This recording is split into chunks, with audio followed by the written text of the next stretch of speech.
I think it was in that interview where Dana Bash says, the police have gone through 11 months of recordings of calls, and they've only found 2 Springfield residents calling to complain about Haitian migrants,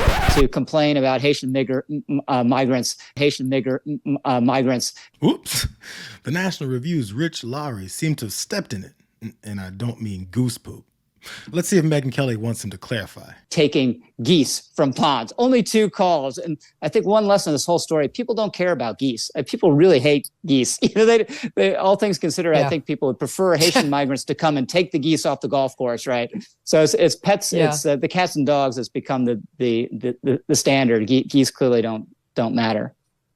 I mean, I read online they're protected in Ohio. So this is all over the place. And the explanations are out.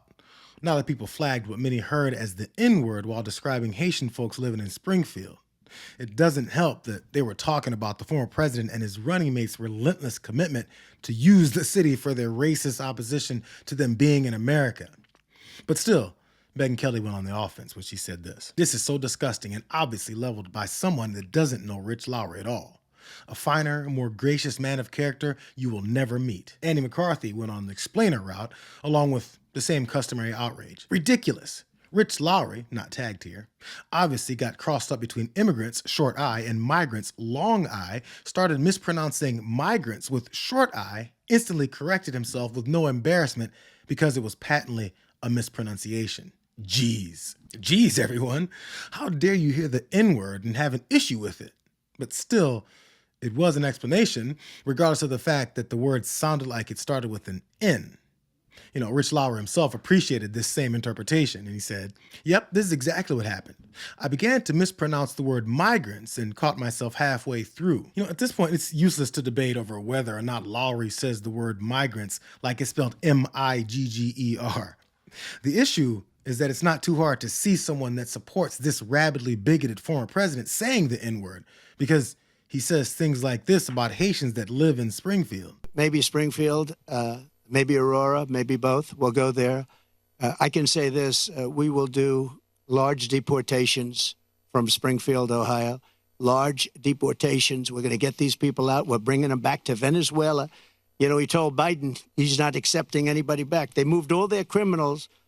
Not all of them, but the rest are moving in now. Colorado's one state. It's much worse in other states. But in Colorado, they've taken over. I mean, in Colorado, they're so brazen, they're taking over sections of the state. And, getting them out will be a bloody story. No pearl clutching when they heard him purposefully lie about these folks' immigration status. The bullshit story that they're stealing people's pets and eating them in front of the yard. And the fact that he calls them savages and rapists coming for your daughters. Weird. You don't have to put the N-word in your teleprompter for people to recognize that you're a racist piece of garbage. Fellow racists recognize it. They're trying to cram this down our throat, these people that are not like us. You know what Americans want? It's pretty clear when they elected Trump. Trump got up there and he didn't say, "Hi, we're going to bring the workers of the world unite. Black, Hispanic, and white workers for populism. Let's unionize DoorDash." Trump went up there and said, "They're bringing drugs, crime, they're rapists." He said, "I'm calling for a shutdown of Muslims coming into America." We're going to say Merry Christmas. He was like this close to saying the N-word. That's what Americans want. That's what this guy talks like us. He's our hero. He said, yes. "I'm your voice." He didn't use the N-word here, but his message was crystal clear. He's a racist like us. It's why he's running around with Laura Loomer. This woman is amazing. Laura Loomer. Like the way they talk and their little DEI Shaniqua voices, and it's just very piercing, very irritating sound. They all have the same voice. I'm talking about Kamala Harris, Letitia James, and Fannie Willis. Like all of the meritless DEI Shaniquas talk the same way. It's very obnoxious the way that they talk. Loomer didn't say the N-word, but there's no doubt that she's a rabid racist. Why do so many people that don't like being called racist like to hang around with people that embrace racism? Why does Donald Trump think that Loomer is an amazing person? And if he pulls the "I don't know what she said" card, isn't it insanely irresponsible that the guy that wants back in the White House doesn't know that his best friends hate black people? Sounds like he can easily be manipulated into supporting and pushing for policies that suppress the rights of Black Americans since he can't recognize blatant racism. Why is that an acceptable excuse? It's because they know he's racist. He's been that way his entire life. Is this you discussing Indian blood? We're going to judge people by whether they have Indian blood, whether they're qualified to run a gaming casino or not? That probably is me, absolutely. Because I tell you what, if you look at some of the reservations that you've approved, you, sir, in your great wisdom have approved, I will tell you right now, they don't look like Indians to me, and they don't look like the Indians. Now, maybe we say politically correct or not politically correct. They don't look like Indians to me, and they don't look like Indians to Indians, and a lot of people are laughing at it, and you're telling how tough it is, how rough it is to get approved. Well, you go up to Connecticut, and you look. Now, they don't look like Indians to me, sir. Thank God that's not the test of whether or not people have rights in this country or not, whether or not they pass your look test. Depends whether or not you're approving it, sir. No, it's not a question whether I'm approving it. It's not a question whether I'm approving it. Mr. Trump, you know in the history of this country where we've heard this discussion before, they don't look Jewish to me. Oh, really? They don't look Indian to me. They don't look Italian to me. Mm-hmm. And that was a test for whether people could go into business or not go into business, whether they could get a bank loan. You're too black, you're not black enough. There's nothing about this view of the world that says he's willing to represent people he knows nothing about. Actually, they stopped concerning themselves with being labeled as racist because they feel that they've activated enough people that agree with this worldview for them to be accepted in our regular civilized society. It's all just fun and games to them. Trump said about people eating pets.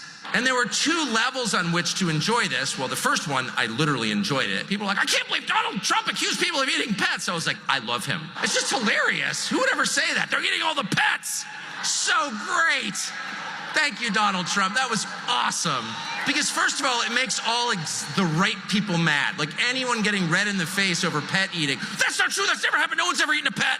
Okay.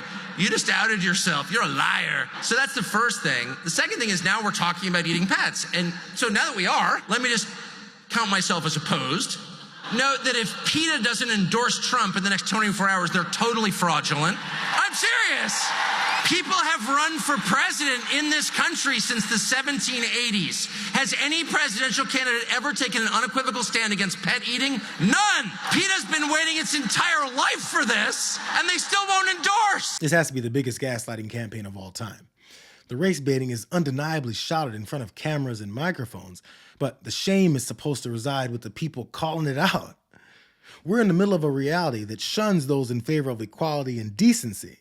So I really don't care if Rich Lowry meant to say migrants and never calls people the N-word, even though tons of people rightfully do care. What matters is that he promotes and supports a guy that embodies in every way possible the people that use the term to quickly and easily signal the exclusionary policies and violence that comes with being a racist in power.